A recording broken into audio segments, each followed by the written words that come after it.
Hey everybody, welcome back to the Knit Monkey podcast.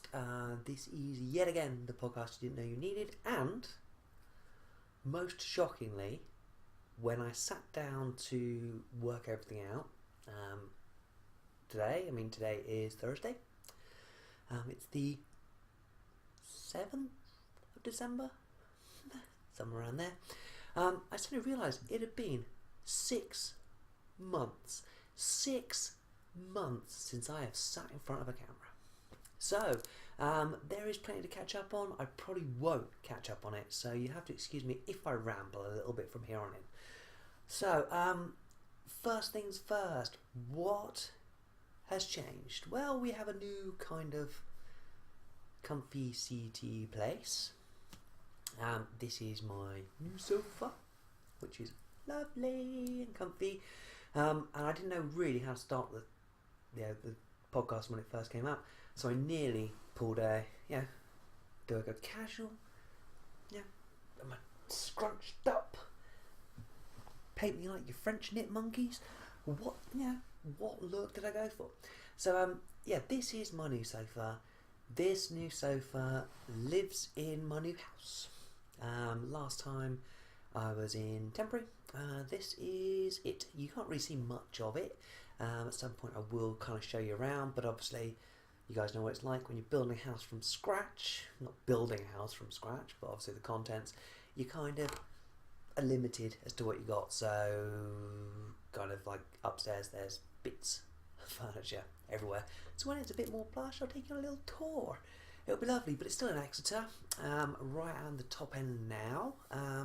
In fact, weirdly, of all the places to pick, it is about 2 minutes walk from work, which obviously makes life a lot easier in that respect.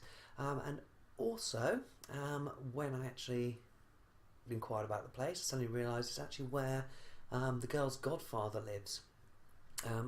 How close it was, I didn't really know until I'd moved in, and it's like 4 doors away, so it's amazing. So he can come and go as he pleases, so it's nice to be surrounded by that kind of thing as well. And I've got some family, my aunt and uncle live up the road as well. You have to excuse me if I look a bit spun out, because obviously I'm using the webcam on the laptop and everything's backwards, so very, very strange. I'm hoping I can sort that out, but hey, what can you do?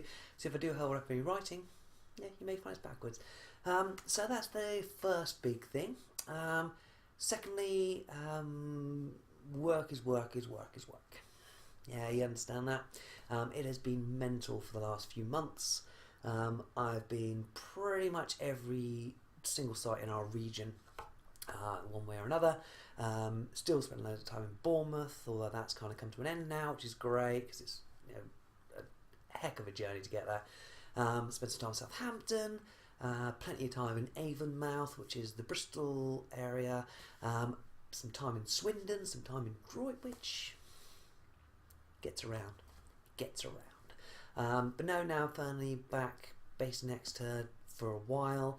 Obviously it's peak time, coming up to Christmas, Black Friday, all that stuff has been and gone, and yet somehow we're still standing. I'm probably a little greyer than I was before it all started, because it has been a little chaotic. But with all the travelling, I'm afraid certain things have gone by the wayside. We have had a loss. A fairly tragic loss, to be honest. Now, when I last went up to Bournemouth, it's a 4-hour journey. I left in the morning at 6:30. I then went to Bournemouth, did some meetings, did some time on site with the rep up there. It was all great. Afterwards, finished quite early, went and grabbed some food, went back to the train, got back on the train, got socks out, knitting them as you do. I'm not showing them till you're finished, am I? No, because if anyone rides on Southwest trains anywhere between Exeter or further down and kind of London area, if you could find my pig in socks, I'd be very happy, because I got off the train at St David, which is the local station here. stuck the bag, the one from Mina, in my case and walked off the train. Brilliant. Unfortunately, what I didn't do is put the pig in socks back in them. So somewhere along the line, someone has a sock and a half. What good that'll do unless you're a pirate? Who knows? It is the Southwest. So that was the first of the nightmares. The second of the nightmares, I have to the side here the remainder of the stash. When I moved, picked the boxes up, there was 2 full solid boxes full of stash. Big boxes.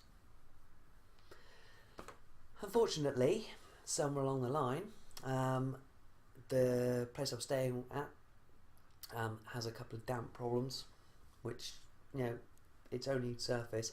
However, it seems to be the perfect breeding ground for moths. So one of the boxes, which had a lot of the more substantial yarn, a lot of the better quality yarn, decimated. Absolutely full to the brim of the little blighters. So it just got binned before I even moved. So, I lost quite a bit of stuff in the move there. So, so it's all been fun. So, knitting related disasters obviously are going to be a problem. Now, I do, since then, I have a couple of projects on the go. I can only show you one of them. I'm afraid one of them is a present, and that person will undoubtedly watch this podcast, so I need to not show you. However, I'll show you the one I am doing, and this is actually for a friend's daughter. She is actually about the same age as Kim, my eldest. And I was talking to her mum the other day, and she said, we'd like to get something quirky for Christmas. Do you fancy making her something? And I said, well, I'll just do it anyway. Don't worry about that. So I still had all this, the Azteca, James Hughes Brett Azteca Aaron, which I've ripped the label in half for the most useful thing ever. This is the acrylic alpaca mix, 90% acrylic, 10% alpaca. Very strange, very weird mix, but nice and soft. And being for a teenage girl, it became apparent that there's only one pattern you can really do. So I went back to the well. I went back to my favourite, because it is going to be like a little quick make. It's really partially for this and partially to get me back into knitting properly. I mean, I didn't knit really for 4 months, and it's do something complicated, not complicated by way, but obviously technique wise, because it's DPNs. But I've gone back to my favourite pattern, which is the Susan Claudino Voodoo You Love Me, because it is, quite frankly, the best pattern in the world ever. And for those of you who don't know what it looks like, let's see if we can get this to come out. There's the little fella. He is amazing. I mean, he is just genius. I've made probably 7 or 8 of them now, I think. And this is the Azteca. It's in kind of a light grey colour. She is not a girly girl. That is not coming out. In fact, that just looks kind of like whitey steely. It is, let's see if you want to go and look it up for the proper colour. It is shade AL3. Whatever you want to call that. It's kind of a greyish, slightly motley effect, but it's cool. Yeah, I really liked it anyway. I was going to use it for something, and I probably will use it for something afterwards, but I thought, squeeze off a little voodoo, get myself back in the rhythm of it. What else has been happening really with regards to life in the last few months? There's been, weirdly, for the first time in a long time, a great amount of live music in my life. I mean, I've been to 5 gigs in the last few months. None of them huge ones, but 2 of them fairly epic, which I will relay to you as part of bits and pieces throughout this episode. And then we're going to have a couple of tunes from those very shows, just so you can get a feel of the random stuff that I've been getting into now. I've always said to everyone who speaks, massive punk fan, let's get into that kind of stuff. I also have another love, which I haven't talked about that much, but it's there. But I'll save that for last, because you always save the big guns for the end. But back in November, so we're talking 5 weeks ago now, I think, something like that, there was a thing in Exeter that I'd heard of, but didn't quite know what it was. No, it was called The Lost Weekends. Okay, and the only way to describe it is that's exactly what it is. It's a music festival that takes place in Exeter, in and around, and without disrupting the rest of Exeter's life. It's a very, very strange setup. What effectively it is you buy a wristband that you wear for the whole weekend. It starts on Friday and goes through to Sunday night. And as part of that, you get free entry to a number of venues, a number of art exhibits, poetry readings, everything all around the city. But it's all kind of fairly central. So we have the Exeter Phoenix, which is our sort of local arts centre. We have the Cavern, which is a music venue that's underground, has been the mainstay of independent music in Exeter for as long as I can remember. In fact, when the guy bought it used to be a place called Hop and Grapes originally. It was changed over to the Cavern, and it never kind of looked back. And it's one of those places that they have had epic names. I mean, I went to see Muse there. It was their first ever gig, like I've said previously to people. Chris was actually in my A-level English group before they'd obviously got signed, so they were in the Battle of the Bands there. Coldplay played there. Ed Sheeran played there apparently. In fact, just making sure I'm holding the right finger up. In fact, from one of his anecdotal stories that obviously Ed Sheeran tells, it was actually his least favourite gig he's ever had because he turned up and no one went, because no one knew who he was. I saw Joe Strummer there. In fact, it was completely epic. Joe Strummer all set up to play on stage, and there was a power cut, a fairly major power cut as well. So instead of just binning the idea and going, nope, that's it, done, stomping off, Joe picked up his guitar, a battery-powered amp, and his percussionist had a pair of like weird bongo-y things, not bongos because there was more than 2 of them, strange, and they went and sat up in the middle of the street above, just on the pavement, and just played his entire set, which was just legendary. So yeah, so there's Calvin, so I would digress from there. The local art galleries as well, and a place that kind of drew a fairly famous American podcaster to visit us a few years ago.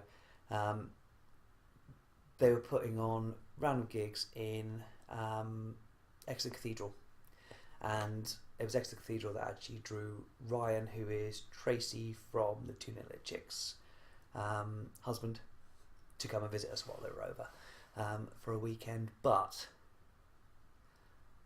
the weirdest setup in the world. I mean, I understand people do gigs in cathedrals, but I've never seen anything like this.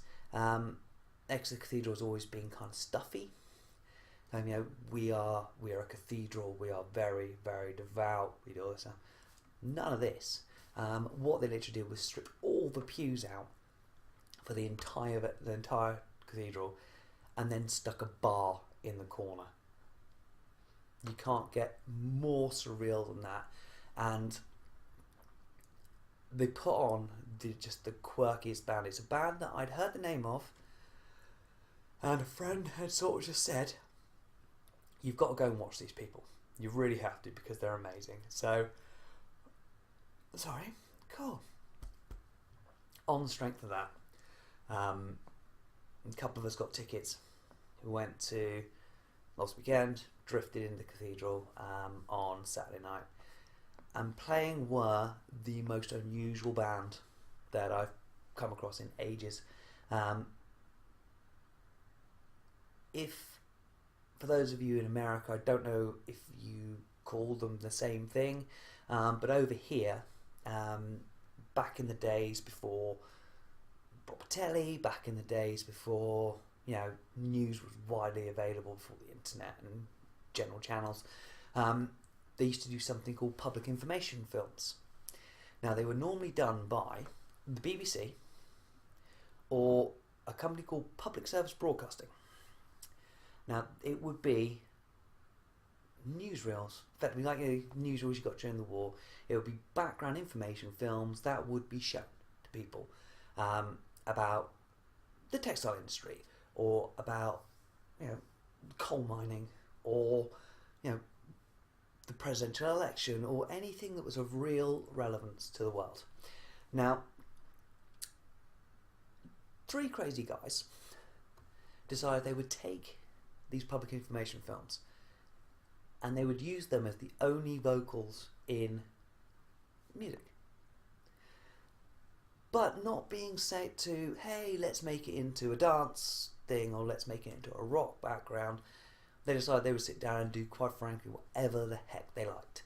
So their repertoire goes from heavy rock music right through to hardcore drum and bass, with some orchestral stuff, some jazz stuff in the middle, and to watch this band was just unbelievable. Now, what I'm going to do now is I'm going to show you a track, because there's no way I can convey just how strange and awesome the band are without showing you. So, I picked a track that relates to an event that everyone will understand. If I showed you something about the Welsh coal miners, for example, which they have done some on,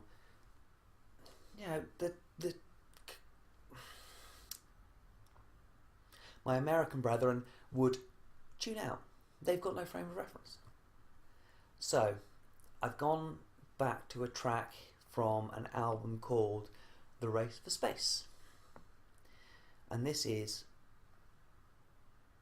a track using the vocals from the moon landing. Okay, now that sounds very strange. The tune is pretty awesome. So I will cut here and I will leave you for a few minutes to listen to Public Service Broadcasting with a tune called Go.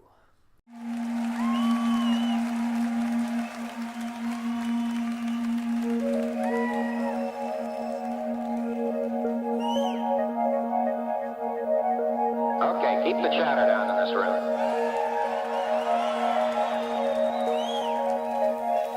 This one's for Gene Kranz. Sing along if you know the words.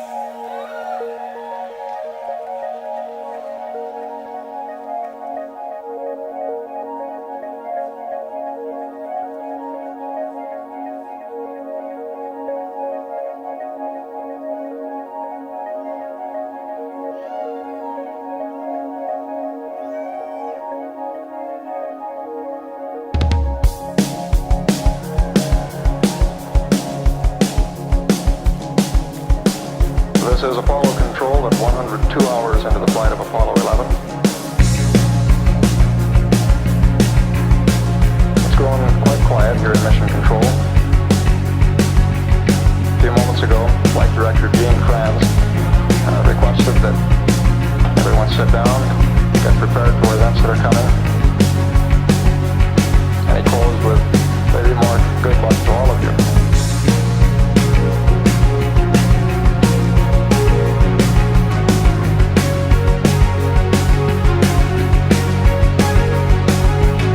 Minutes now until ignition for powered descent. Everything's still looking very good at this point. Okay, all flight controllers, gonna go for powered descent. Retro, go. Fido.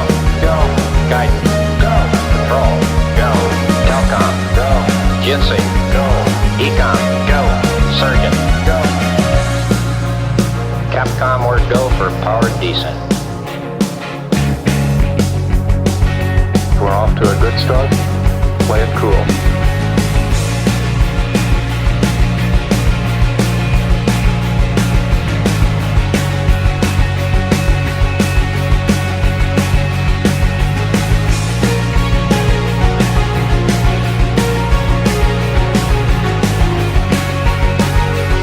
Flight controllers, I'm going around the horn. Okay, retro, go. Vital, go. Guides, go. Control, go. Falcon, go. Jinsei, go. Econ, go. Surgeon, go. Retro, go. Vital, go. Guidance, go. Control, go. Falcon, go. Jinsei, go. Econ, go. Surgeon, go. Capcom, we're go for landing. Okay, everybody, let's hang tight and look for landing radar. 75 feet, down a half. 1202 alarm. 60 seconds. We're going that flight. We're going that line. 30 feet, down 2.5. If it does reoccur, will we go? 30 seconds.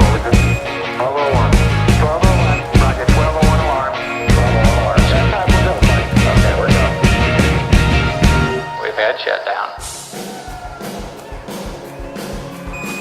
Listen, Tranquility Base here. The Eagle has landed.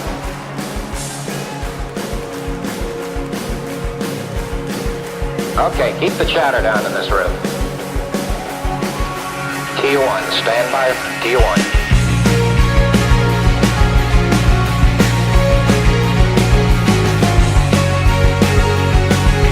Stay no, stay off, flight controllers. Retro, stay. Vital, stay. Guidance, stay. Control, stay. Falcon, stay. GNC, stay. Econ, stay. Surgeon, stay. Retro, go. Vital, go. Guidance, go. Control, go. Falcon, go. GNC, go. Econ, go. Surgeon, go. Retro, go. Vital, go. Guidance, go. Control, go. Retro, go. Vital, go. Guidance, control, go.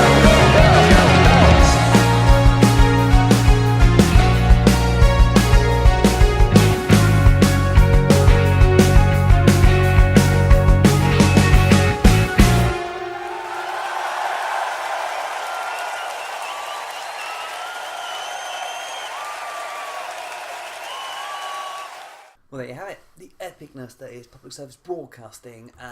That was obviously a live version from Brixton, 2015.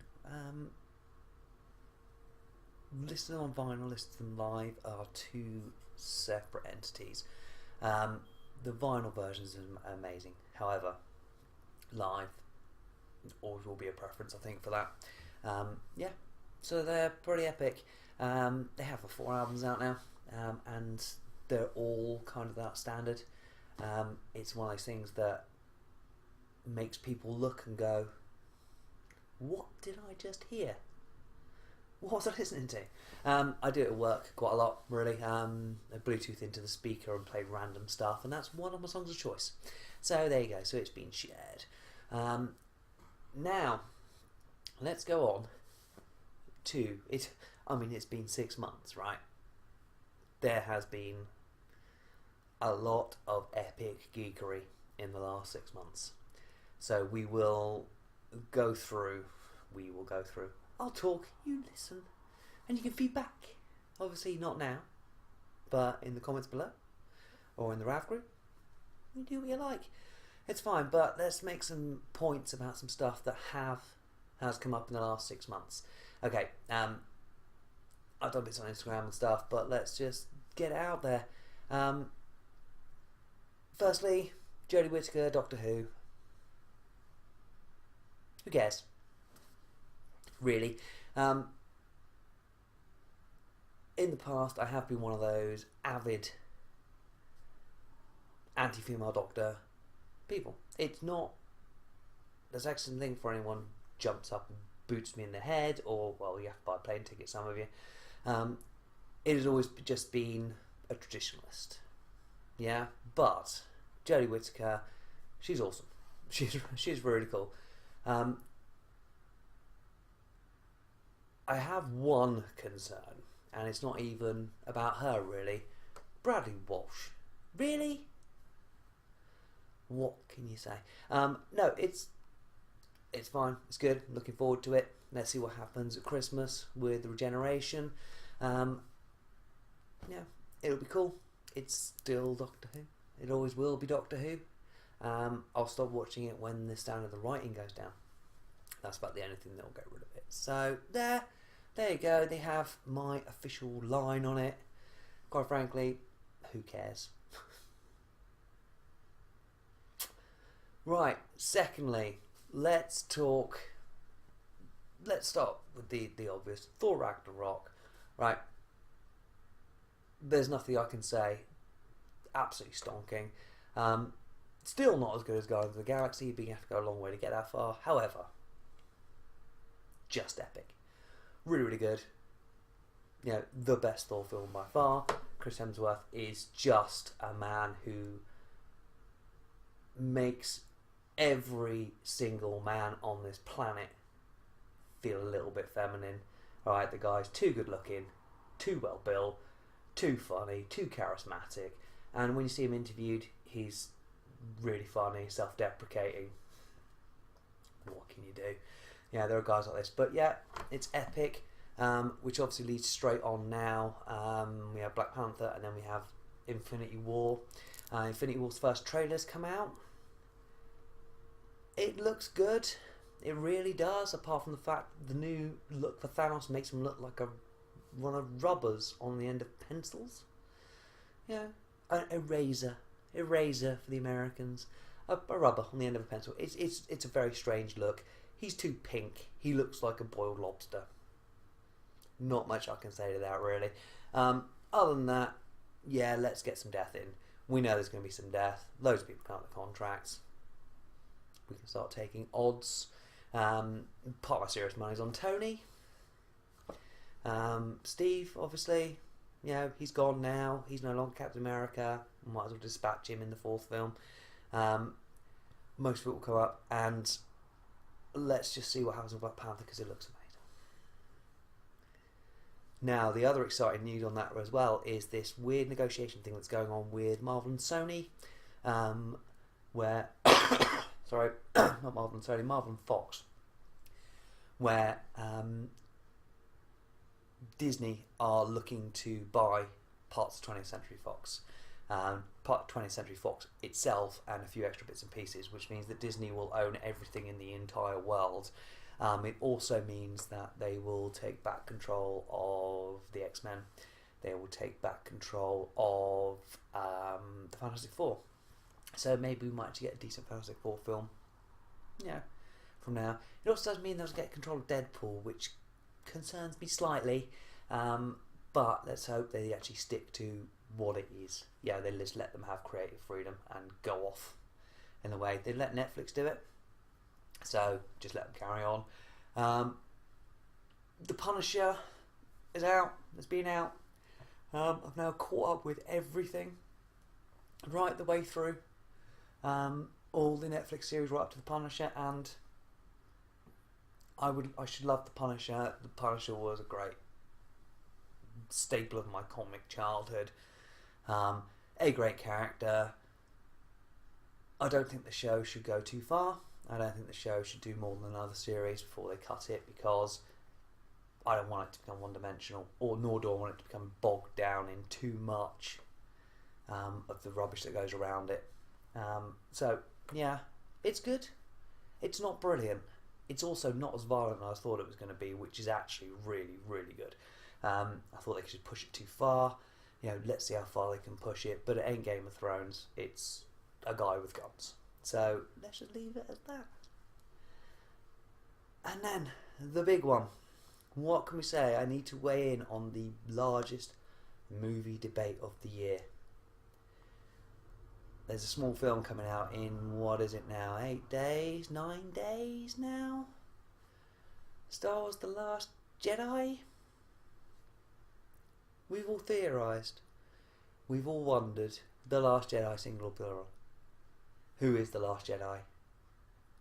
how much screen time will delectable Daisy Ridley get, because the woman is stunning. There's no way around it.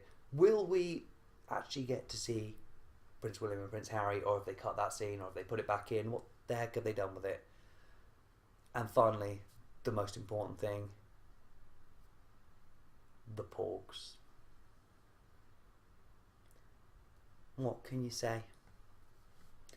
Don't Jar Jar them, I'll be happy. Yeah, it's quite weird. I talk like I got gravitas with Disney and with Lucasfilm to say, great, listen to me, I know what I'm talking about. But no, I can't see how it's going to go wrong. I'll tell you when I've watched it whether it's gone wrong, but at the moment I can't see how it's gone wrong. I'm also one of those people I've booked tickets fairly early on the showing. I'm taking Kim to watch it. It's kind of a tradition now with us that we go and watch random films together. I ain't going to spoiler it for you. You know, go and watch it, make up your own mind. I'll give you my advice, you can all tell me I'm wrong. However, after the episode 1 incident, which I don't know, have I regaled you with the episode 1 incident? No? Okay, I don't know, maybe. I know I've said it on the VKM. Well, I've said it on the podcast, is another thing. Right, okay, here is the way my mind works. Now, some of you probably realise that I'm not only completely unusual, but I'm also passionately geeky. Yeah, I love what I love, and I hate what I hate. It's as simple as that. Stuff does grow on me from time to time, but it takes a lot of work. One thing that's never changed is my hatred of parts of episode 1. Okay, yeah, it's there. It's not a contentious issue. A lot of people hate it. A lot of people in the machete version of watching Star Wars films, you don't even watch episode 1 because it's pointless. However, I made the mistake of going to a showing, I think it was 2 days after it opened, and we went en masse. I mean, there were loads of us. I think it was 15 of us went together to watch it. And we sat in the Odeon Exeter. Ooh, I haven't been to the Odeon in years. We sat and watched it, and we all came out and everyone's chatting. Yeah.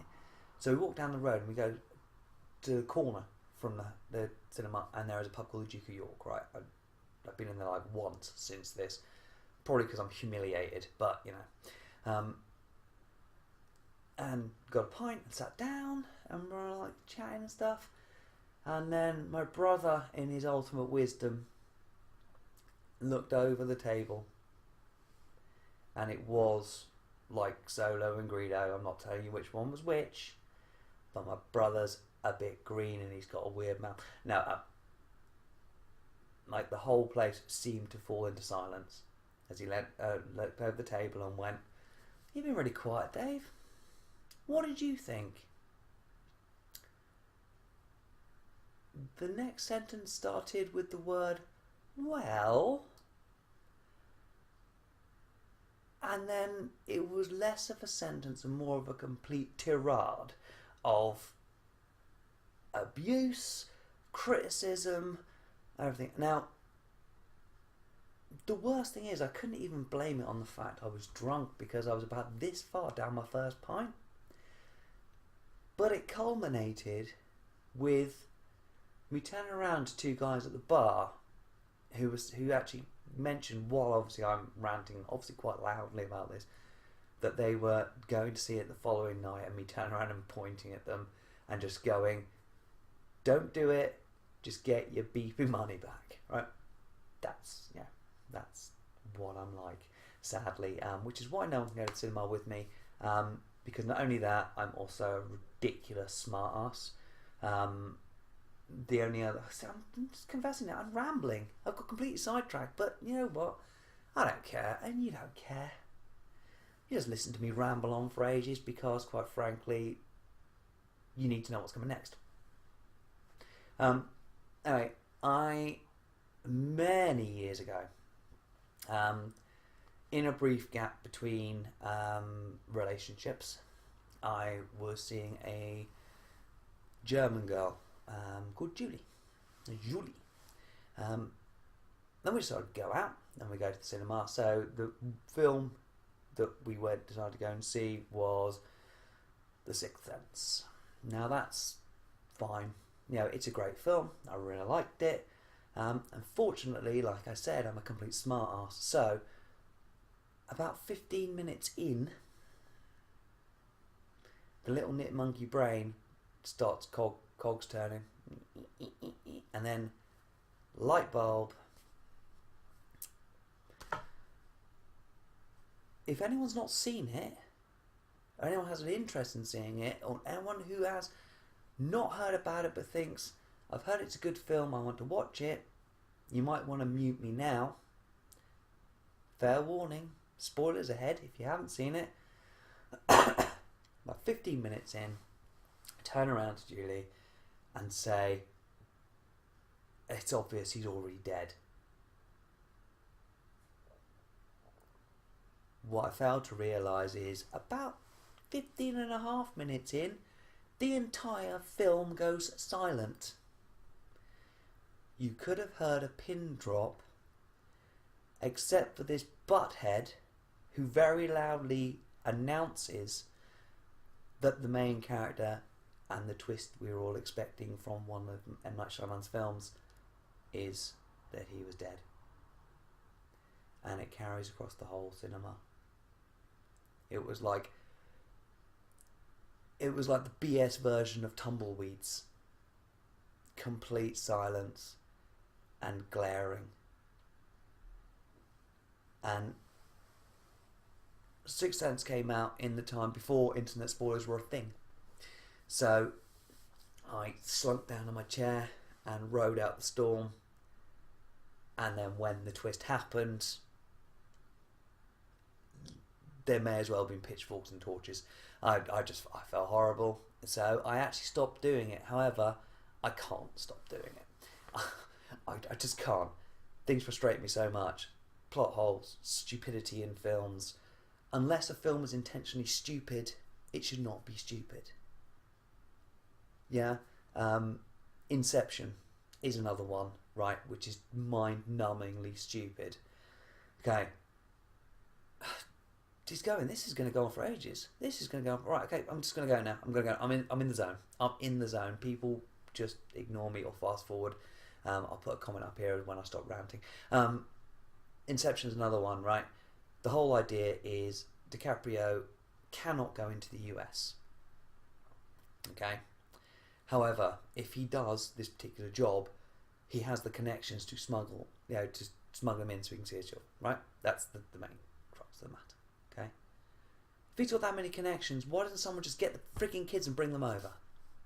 Could save himself all that trouble. Just saying.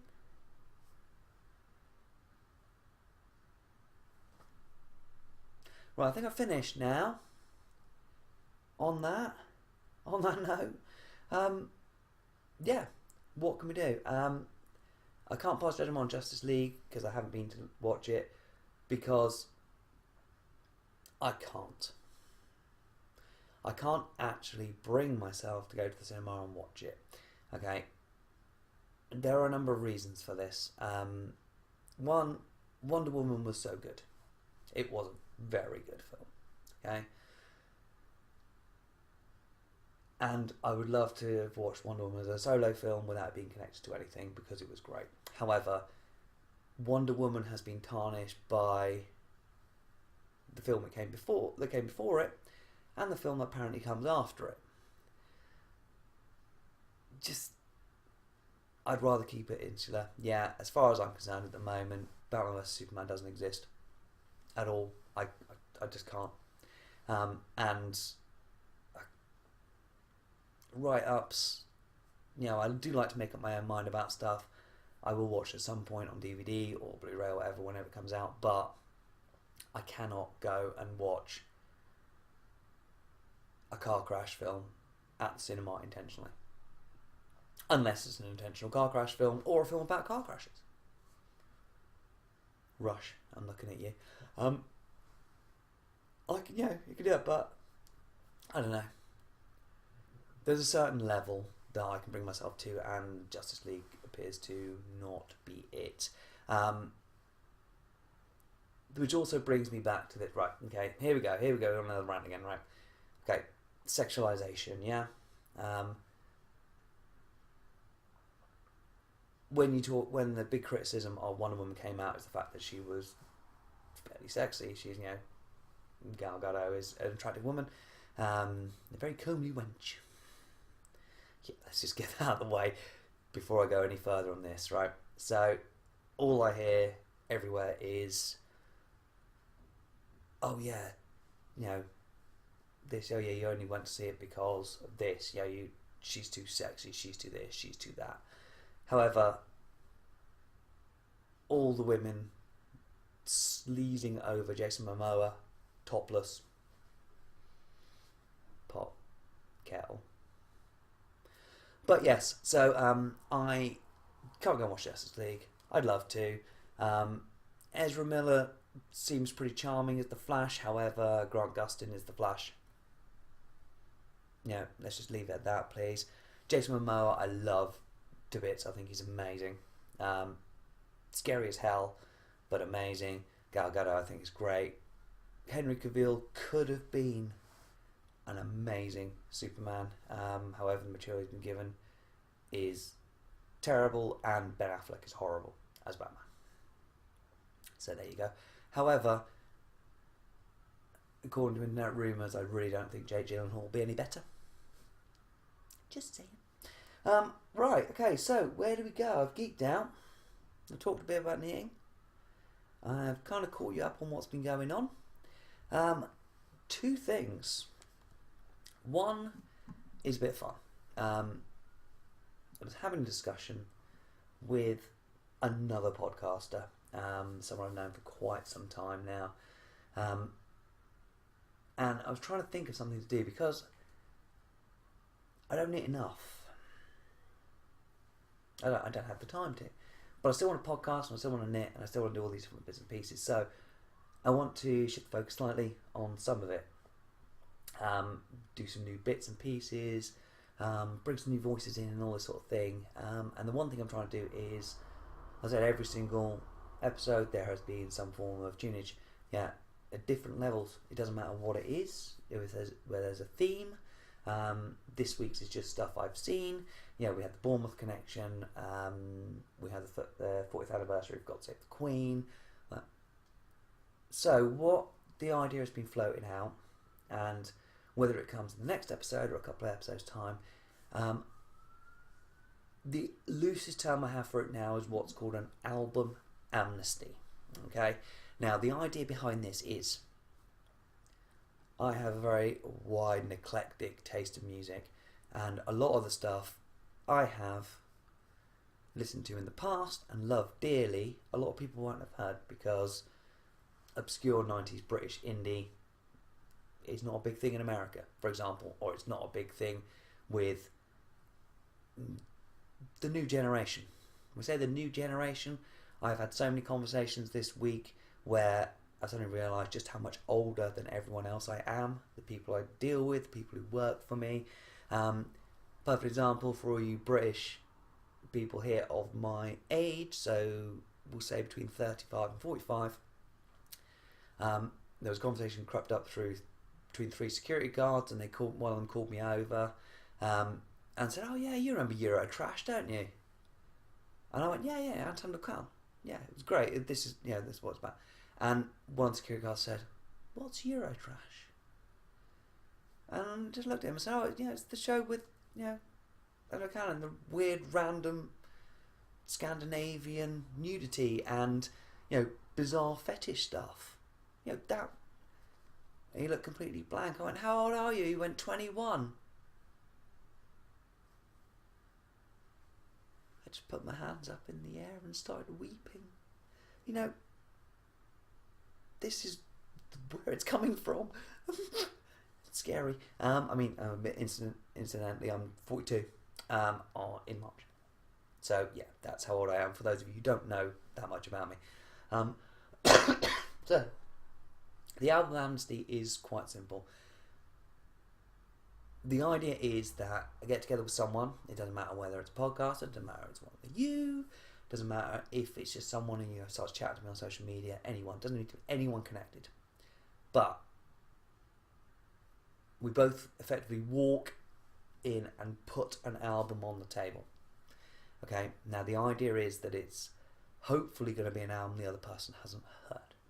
Any genre, any scope, any artist.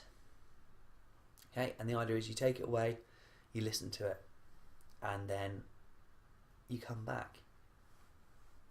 And actually, rather than going, I really don't want to listen to that because it's by Justin Bieber, or it's Beyonce's new album, or it's, the greatest hits of Shakira, the single A-side that it's going to be. Whatever it is, you take away, you listen to it, and you listen to it properly. And then actually come back and review the thing. Let people know exactly what you think. I mean, it's to try and get people to think outside the box with the musical taste. And I know people are eclectic out there. Some people are very set in their ways. Yeah, some people are metalheads and that's all they ever will be. However, somewhere there's always a deep, dark musical secret. Yeah, even the most hardened metalhead, even the biggest drum and basser, even the biggest raver, everyone knows the words to Barbie Girl. Yeah, there is that deep, dark secret. In fact, it started in me thinking a few weeks ago about this and about doing this, and it all stems from a friend of mine from many years ago called Mark, who I did mention on F&I many years ago. He contracted MS and very sadly passed away about 5 years ago now. Now he was a hard metalhead. He was Machine Head, Nine Inch Nails, Iron Maiden, proper. Let's get in there and shake our heads around. However, it wasn't until his funeral that I discovered that he had a secret love for Kylie Minogue. Like a proper, not a sleazy fancying Kylie Minogue, but actually owned all her albums. And one of them was played at his funeral, and it was one of those moments that I just couldn't stop laughing because it just seemed so out of character. But that's what it's about, yeah? So, suggestion of an album, I'll suggest an album back. We exchange, write, record, vocal, message, anything, a review on it, and we'll go through it in the podcast a couple of episodes later. But yeah, so that's a new idea tossing around. So if anybody fancies it, or is interested in it, just let me know. If not, then I kind of won't do it. And lastly, let's go to the second full-on musical gig I went to this year. Now, like I said, I have a love. Yeah.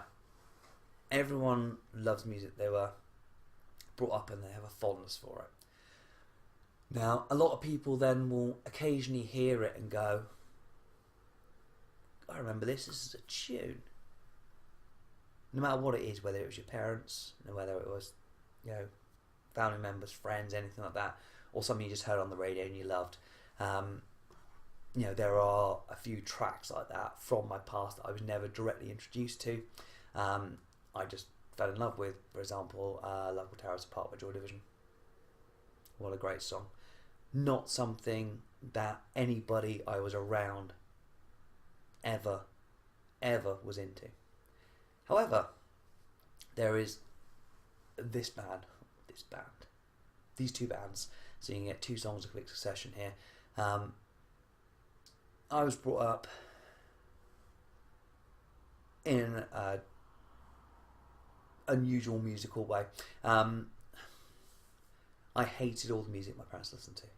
Oh my word, I hated. Well, I didn't hate everything. One side was country and western, Foster and Allen and all that stuff, and I just couldn't bear it. The other side, my mother, she was brought up in the era of the Beatles, so yeah, she always, she never really talked about music much, but she always listened to it, and I always heard her singing to certain songs that came on the radio and stuff, and that was fine. However, I have an older brother who's actually about to turn 50. But he was in the younger parts of my life, was the one who influenced my music in a certain direction. Obviously I found my own way from a young age, but he was quite a big part of that. So my musical collection when I was 6 or 7 went from me proudly holding the first single I ever bought, which was Ant Music by Adam and the Ants, but yet still having Run Rat the album and the Fraggle Rock album as well, and loving them all dearly, because little child me, little child with some decent musical taste me, I'll let you make up your mind which ones I'm referring to as parts of that. However, my brother being at school, obviously, he got introduced to stuff that he went through. As I sort of progressed through school, my musical taste started being slightly influenced by the massive emergence, or the punk died in the sort of very early 80s. There's a bit of it around. And then we had the New Romantic era, Adam and the Ants and the Ilk. And then we had Two-Tone. Now, I know a load of American guys I've spoken to a few people time and time again about certain bands that were kicking around then. And you had, the biggest ones. You had Madness, and you had the Specials, and you had the Selector, and you had the Beat, Bad Manners. All these like epic bands, massive reggae influence. Kind of couldn't find their grounds initially in the early stages of it. There was a lot of punk reggae kind of crossover, but the crowds didn't gel. So there was a lot of problems between them in the early days, but somehow they kind of gelled through that, and out of it came, the ska movement, the movement that fled across the seas and influenced people like Rancid, Operation Ivy, the East Bay punk bands who get this ska influence to them, all came from this kind of East London sound. So earlier this year, there was a co-headlining tour between the Beat and the Selector, and I had the greatest pleasure of going. Sorry, bear with me, my phone was vibrating then. I had the greatest pleasure of going and watching. Now, it was the weirdest gig ever, because it was a lot of the original fans. So it's the one gig I've been to where I've probably been in the bottom 10% age-wise. However, a lot of people brought the kids with them. It was rammed, proper rammed, but there was no trouble. No one was hammered. Everyone was given room to dance, and it was just epic. Yes, okay, we're looking at two great bands who are past their prime, shall we say. They've been around for a while. They're not the band they were. However, most of the original lineup are there, and just epic. So I'm going to leave you with a tune from each. We're going to have On My Radio by the Selector, which is probably their most iconic song. And Mirror in the Bathroom by the Beat. So enjoy them. It's going to be 6 minutes of complete pleasure from the late 70s, early 80s. But do, reach out, enjoy them, and tell me they're awesome, because they are. And if you've never encountered them until now, welcome to the world. So I'm going to leave it there, really, because I've been rambling, because this part of it is 30 minutes, and the beginning part of it was like 20 odd minutes. So we're talking nearly an hour of me, and that's far too much for anyone to handle. So if you want to catch up with me at any point, I'm on Instagram as NitMonkey. I'm on Ravelry as NitMonkey. And you can, join the group on Ravelry, which is the NitMonkey Podcast. Have a look at it there, and let's just, come and chat. Come and say hello. Let me know what you're thinking. And I will see you all in the next episode, and hopefully it won't be another 6 months before that one comes out.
fire, sweet south, south, south, south, south.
Take you to a restaurant that's got glass tables, you can watch yourself while you are eating.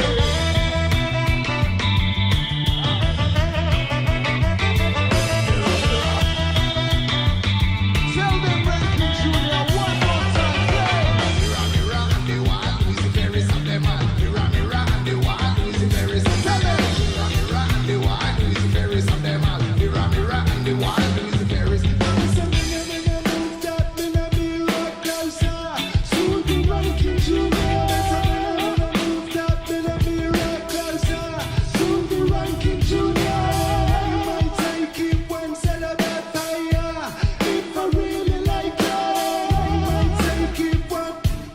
Remember the speed, it's off and it goes fast.